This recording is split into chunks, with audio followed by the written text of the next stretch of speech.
Assalamualaikum warahmatullahi wabarakatuh. Perkenalkan, nama saya Ririn Rahmania Putri dari kelas E dengan NIM 2350191171. Di sini saya akan mempresentasikan laporan tugas fitokimia dengan judul Isolasi senyawa terpenoid dari kulit batang jambu Syzygium aqueum.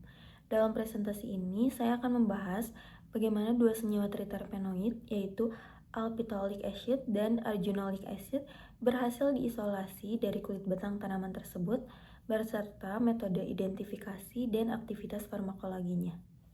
Nah, berikut adalah outline atau sistematika dari presentasi yang akan saya sampaikan. Yang pertama, kita akan membahas pendahuluan, terus yang kedua kajian tumbuhan, ketiga aktivitas farmakologi, keempat metode isolasi, dan yang kelima identifikasi senyawa menggunakan berbagai teknik spektroskopi. Dan yang terakhir hasil dan kesimpulan, termaksud data aktivitas anti kanker. Indonesia dikenal sebagai salah satu negara mega biodiversitas dengan kekayaan tumbuhan obat terbesar kedua di dunia. Potensi ini menjadi dasar yang kuat dalam mengembangkan obat berbasis bahan alam. Salah satu genus tumbuhan yang sangat kaya kandungan bioaktifnya adalah genus Syzygium dari familia Myrtaceae. Genus ini merupakan genus ke-16 terbesar dari tumbuhan berbunga dengan sekitar 1.200 hingga 1.800 spesies yang tersebar di wilayah tropis, terutama di Asia Tenggara. Salah satu spesies dari genus ini yang terpopuler di Indonesia adalah Syzygium aqueum, atau yang lebih kita kenal sebagai jambu air. Secara tradisional, tanaman ini telah digunakan selama berabad-abad oleh masyarakat untuk mengatasi berbagai penyakit. Berdasarkan potensi tersebut, penelitian ini difokuskan pada keempat hal utama. Pertama, isolasi senyawa triterpenoid dari kulit batang Syzygium aqueum. Kedua, identifikasi dua senyawa baru yaitu alpitolic acid dan arginolic acid yang untuk pertama kalinya diisolasi dari spesies ini. Yang ketiga, uji aktivitas anti kanker terhadap 3 lini sel kanker manusia yaitu HeLa TD47D dan A549. Dan yang keempat, identifikasi struktur senyawa menggunakan NMR, 2 dimensi, dan spektrometri massa. Secara taksonomi, Syzygium aqueum diklasifikasikan ke dalam Kingdom Plantae, divisi Magnoliophyta, kelas Magnoliopsida, ordo Myrtales, famili Myrtaceae, genus Syzygium, dan spesiesnya adalah Syzygium aqueum. Tanaman ini dimanfaatkan dalam pengobatan tradisional. Buahnya digunakan sebagai antibakteri, daunnya untuk mengatasi diabetes, kemudian akarnya untuk mengobati kondisi lidah retak, dan yang menjadi fokus penelitian ini adalah kulit batangnya. Dia dapat digunakan untuk mengatasi sakit perut, disentri, gatal-gatal, dan mengurangi bengkak. Dari sisi kandungan fitokimia, tumbuhan ini sangat kaya metabolit sekunder. Terpenoid merupakan senyawa utama yang kami isolasi dari penelitian ini. Selain itu juga ditemukan steroid, flavonoid, tanin terhidrolisis, fenol, derivat kromon, dan lignin. Kekayaan kandungan fitokimia inilah yang memperkuat alasan mengapa Syzygium aqueum layak diteliti untuk lebih lanjut. Kemudian ada aktivitas farmakologi terpenoid. Terpenoid, khususnya triterpenoid, merupakan golongan senyawa yang dikenal memiliki aktivitas farmakologi yang sangat beragam. Yang pertama yang paling relevan dengan penelitian ini adalah anti kanker. Triterpenoid bekerja melalui mekanisme induksi apoptosis, yaitu kematian sel terprogram dan blokade siklus sel. Data dari penelitian ini menunjukkan bahwa alpitolic acid memiliki LC50 terhadap sel HeLa sebesar 16,12 mikrogram per mililiter. Sementara arginolic acid menunjukkan aktivitas yang lebih kuat dengan LC50 hanya 6,74 mikrogram per mililiter pada sel yang sama. Kemudian yang kedua, aktivitas antiinflamasi. Triterpenoid menghambat enzim siklooksigenase atau COX serta mengurangi produksi sitokin proinflamasi seperti TNF-alfa dan interleukin melalui jalur NF-kappa B. Ketiga, antioksidan. Gugus hidroksil yang terdapat pada struktur alpitolic acid dan arginolic acid berperan aktif dalam penangkapan radikal bebas yang dibuktikan melalui uji DPPH dan ABTS. Yang keempat, antimikroba. melalui mekanisme penggangguan integritas membran sel bakteri gram positif dan gram negatif, serta beberapa jamur patogen. Kemudian yang kelima, antidiabetes, melalui penghambatan enzim alfa-glukosidase sehingga dapat menunda absorpsi gula dan menurunkan kadar gula darah setelah makan. Dan yang keenam, hepatoprotektif, di mana triterpenoid pentasiklik terbukti mampu melindungi sel hati dari kerusakan akibat stres oksidatif. Selanjutnya, metode isolasi terpenoid. Yang pertama adalah preparasi sampel. Kulit batang dari Syzygium aqueum dikumpulkan dari Sidoarjo, Jawa Timur, kemudian dibersihkan dan dipotong kecil-kecil, kemudian dihaluskan menjadi serbuk kasar sebanyak 2 kg. Lalu langkah yang kedua adalah maserasi menggunakan pelarut metanol. Serbuk tersebut direndam dalam 40 liter metanol selama 3 kali 24 jam pada suhu kamar. Metode maserasi dipilih karena aman untuk senyawa yang tidak tahan panas. Dari proses ini diperoleh 450 mg ekstra kasar. Lalu langkah yang ketiga adalah partisi bertingkat. Ekstra kasar dipartisi terlebih dahulu dengan N-heksan untuk mendapatkan fraksi nonpolar, kemudian ditambahkan air dan dipartisi dengan etil asetat untuk mendapatkan fraksi semipolar. Langkah yang keempat adalah kromatografi cair vakum atau KCV menggunakan kiesel gel sebagai vasodium dengan eluen bergradien kepolaran meningkat.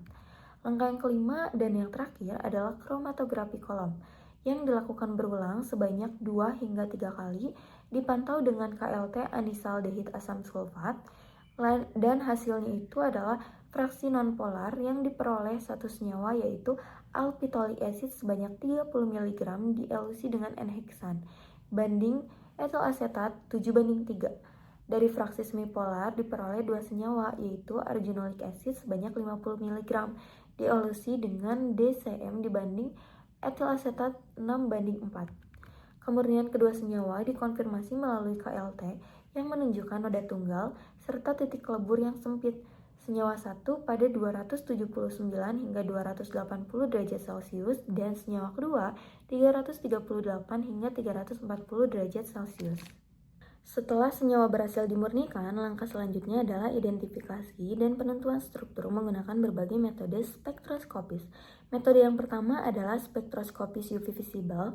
Senyawa 1 menunjukkan absorpsi pada panjang gelombang maksimum 182 nanometer dan senyawa kedua pada 220 nanometer. Tidak adanya absorpsi kromofor aromatik yang kuat ini merupakan karakteristik khas senyawa triterpenoid. Kemudian metode yang kedua adalah spektroskopis inframerah. Dari spektrum ini teridentifikasi adanya 2 gugus hidroksil dan gugus karbonil asam karboksilat. Kemudian metode yang ketiga yang paling penting adalah NMR 1 dimensi dan 2 dimensi. Kemudian senyawa 1 memiliki 6 metil, 10 metilena, 7 metina, dan 7 karbon kuartener. Nah, untuk senyawa kedua memiliki 6 metil, 10 metilena, dan 6 metina, kemudian 8 karbon kuartener. Kemudian untuk metode yang keempat adalah HRDAR-MS menggunakan alat extractive flush orbitrap untuk konfirmasi formula molekul secara tepat. Senyawa 1 menunjukkan ion M-H negatif pada M per Z 471,3462 sesuai dengan formula molekul C30H48O4.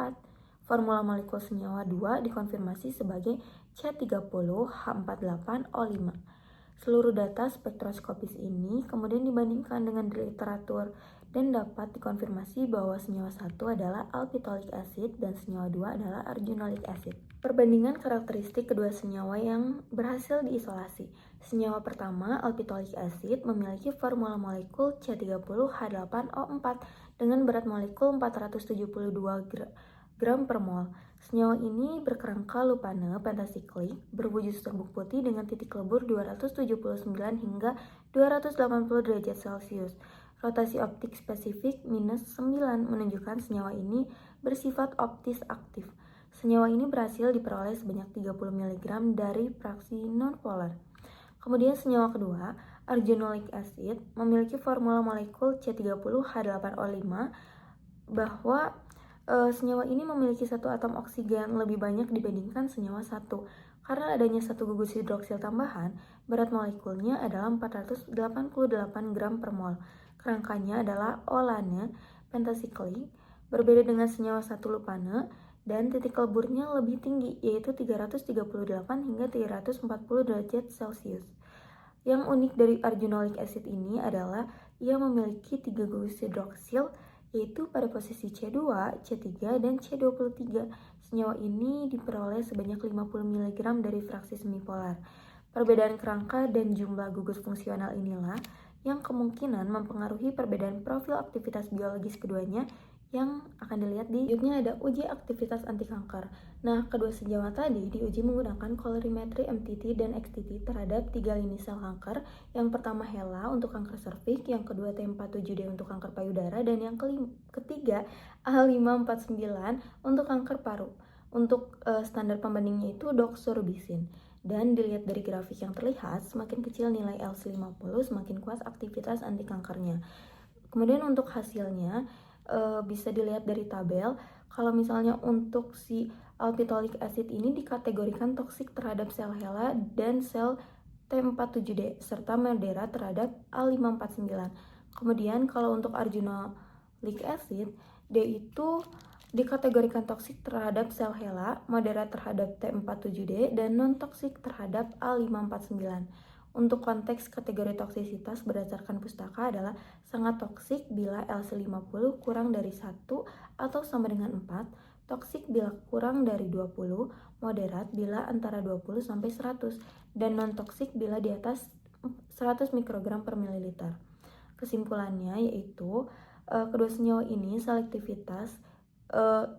ini mempunyai selektivitas tinggi terhadap sel kanker serviks dan payudara dibandingkan sel kanker paru. Dan arginolic acid adalah senyawa yang paling aktif dalam penelitian ini dengan aktivitas terkuat terhadap sel HeLa.